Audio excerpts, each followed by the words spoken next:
We're reading Luke chapter 7, verse 1. I'm reading it. It says, "Now when he had concluded all his sayings in the hearing of the people, he entered Capernaum. And a certain centurion servant who was dear to him was sick and ready to die. When he heard about Jesus, he sent elders of the Jews to him, pleading with him to come and heal his servant. When they came to Jesus, they begged him earnestly, saying that the one for whom he should do this was deserving, for he loves our nation and has built us a synagogue. Then Jesus went with them. When he was already not far from the house, the centurion sent friends to him, saying to him, 'Lord, do not trouble yourself, for I'm not worthy that you should enter under my roof. Therefore I did not even think myself worthy to come to you. But say the word, and my servant will be healed. For I also am a man placed under authority, having soldiers under me. I say to one, go, he goes, and to another, come, and he comes, and to my servant, do this, and he does it.' When Jesus heard these things, he marveled at him, turned around, and said to the crowd that followed him, 'I say to you, I've not found such great faith, not even in Israel.' And those who were sent, returning to the house, found the servant well, who had been sick." So Jesus goes back into the city of Capernaum, and there's a centurion there, Roman centurion living there. His servant is sick and is about to die. And so he hears that Jesus just entered Capernaum, or is coming toward Capernaum. He picks up some of the elders and he tells them to go talk to Jesus to see if Jesus would heal the servant. And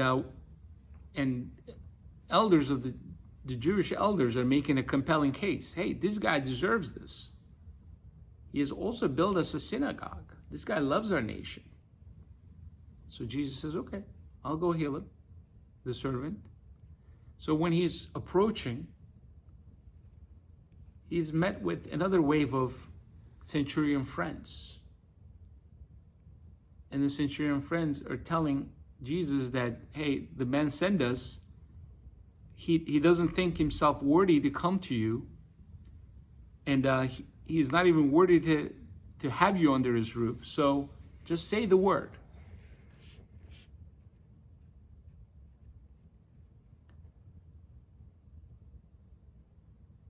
We were talking about how does one get sick and about to die? What does it take for somebody to get sick and die? Right? We kind of don't think about it, but there are a couple of ways one can get sick and be close to death. One can get pathogens. Pathogens are viruses and bacteria. Your body, your immune system will attack it, and if the pathogen is stronger than your immune system, it will kill you. So the servant had some sort of bacteria virus. The other way one can get sick, they have cancer.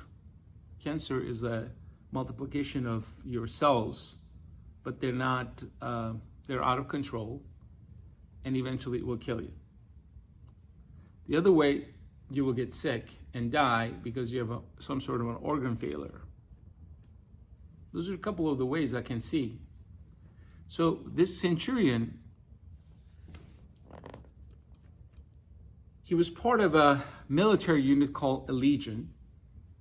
A legion was about 4,800 people. It changes numbers over centuries, but about 4,800 people. There were so centurion used to be in charge of 100 people, but eventually they were in charge of only 80 people. There were about 60 of them in one legion.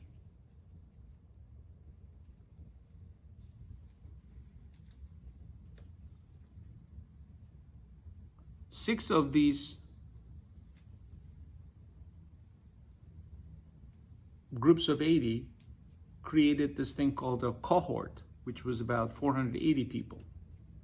A senior centurion will take care of that group. There's at least 8 more people that were in charge in a legion above the centurion. There were 25 of these legions around the world.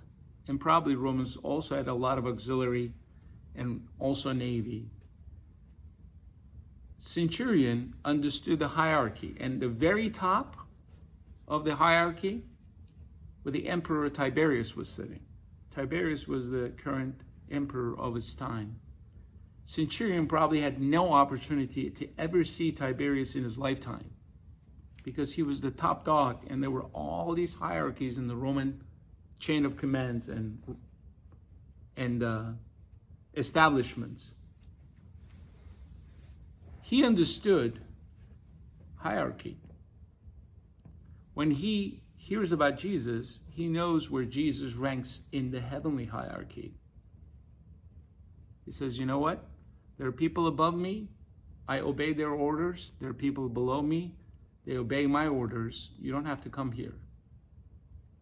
But amazing that the centurion, the Roman centurion, thinks that Jesus has sovereignty over pathogens, viruses and bacteria. That Jesus has sovereignty over cancerous cells.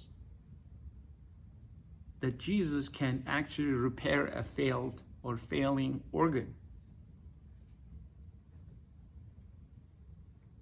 Who has this kind of authority even in the heavenlies? So centurion has great faith and understand who Jesus is, that his office doesn't match Jesus' office in the heavenlies. He doesn't have him to come under his roof.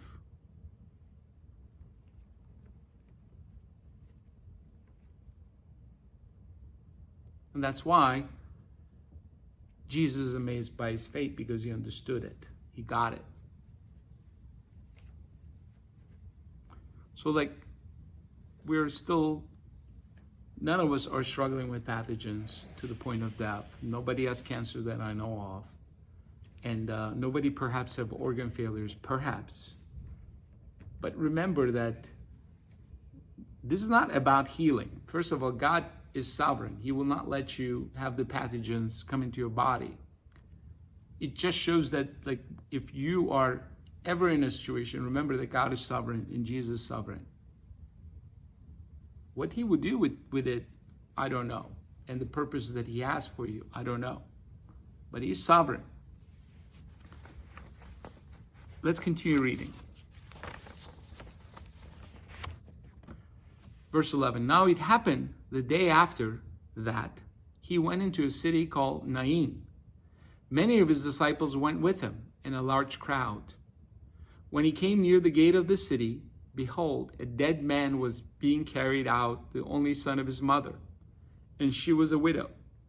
And a large crowd from the city was with her. When the Lord saw her, he had compassion on her and said to her, "Do not weep." Then he came, touched the open coffin, and those who carried him stood still. He said, "Young man, I say to you, arise." So he who was dead sat up and began to speak, and he presented him to his mother.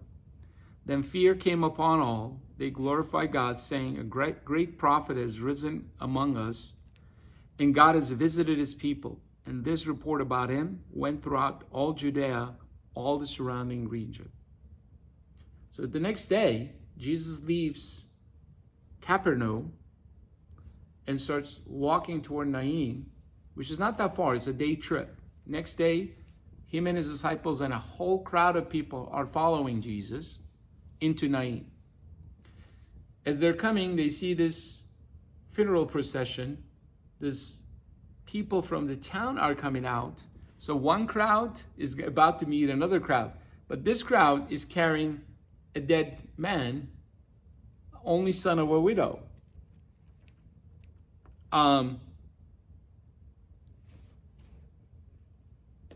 she was crying. Verse 13 says, when the Lord saw her, he had compassion on her and said to her, do not weep. Also, we it's an interesting, you remember when Jesus goes to see Mary and Martha in John chapter 11, and he sees Mary crying, Jesus weeps. But not here. He had compassion also then, and he cried, but not here. He had compassion here too, but he doesn't cry. Do not weep. Then he came and touched the open coffin, and those who carried him stood still. And he said, young man, I say to you, arise. So he who was dead sat up again, began to speak, and he presented it to his mother. So who is this man that has the cure for death? Not just for sickness, not just for cancer, not just for organ failure, but this man was already beyond any of those things. He is already dead. But Jesus has sovereignty over death. He's the cure to death. He has a cure to death. We'll read this and conclude it. So we're reading John chapter 5, verse 24. It says, I tell you the truth. Whoever hears my word and believes in me who sent me has eternal life and will not be condemned. He has crossed over from death to life. Verse 25, I tell you the truth. A time is coming and has now come when the dead will hear the voice of the Son of God, and those who hear will live. For as the Father has life in himself, so he has granted the Son to have life in himself. He has given him authority to judge because he is the Son of Man. Do not be amazed at this, for a time is coming when all who are in their graves will hear his voice and come out. Those who have done good will rise to live. Those who have done evil will rise to be condemned. By myself I can do nothing. I judge only as I hear. My judgment is just, for I seek not to please myself, but him who sent me. I've been pondering on these verses, like what Jesus is trying to say. There's only one man that walked on the earth that has cured for death. Look around. Everybody is about to die. Everybody you see is going toward their death. And the humanity has given up. They know there's no one on the face of the earth who can cure this one. And Jesus comes in and says, verse 24, I tell you the truth, whoever hears my word and believes in him who sent me has eternal life. He will not be condemned. He has crossed over from death to life. He has crossed from death, the inevitable, has been reversed. He has crossed from death to life. I tell you the truth, the time is coming and now has come when the dead will hear the voice of the Son of Man, and those who hear will live. This young man this man that was dead, he touches the coffin and he resurrects this man.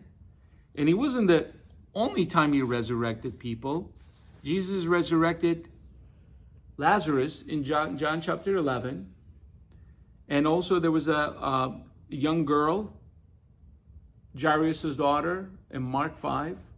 He resurrected her. There were 3 instances, and he himself resurrected himself. I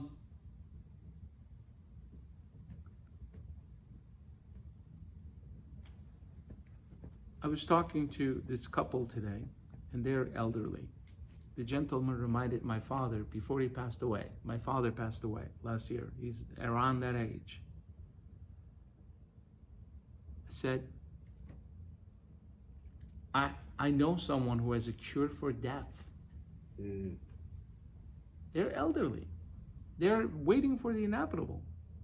I know that Jesus has cure for death. Come to the Bible study. Come to the Bible study. He's the only one I know who can actually, he has cure for death.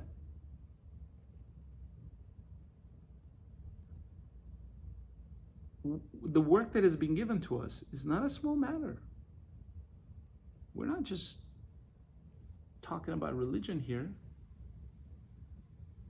If they can hear Jesus, whoever hears my word and believes him who sent me has eternal life and will not be condemned. He has crossed over from death to life. He has walked from mortality to immortality. I tell you the truth, the time is coming and has now come when the dead will hear the voice of the Son of God, and those who hear will live. Would he respond to my invitation? I invite him to the study? I don't know. I don't know what he will do with it. But only if he can hear the voice of Jesus and can have faith and change his ways, he's going to cross over from death to life. And if he doesn't, no hope.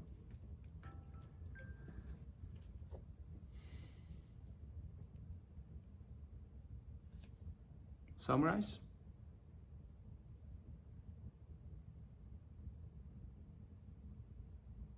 Someday we may be covered in cancer. Someday we may be losing the battle for a virus or a bacteria. Someday one of our organs may be failing and we may be sick to the point of death. Even worse, we may die. But We're going to live. But we're going to live It's because of Jesus. a great promise. Because of Jesus. Then I don't have to fear death. And not only that, we can become a prophet. We can become an ambassador. We can become a proclaimer, heralder of life to those, everybody around us. Everybody, because everybody is going toward their death soon or later. And Jesus has come to reverse it and cure it. And we are his disciples. We're his mouthpiece on earth.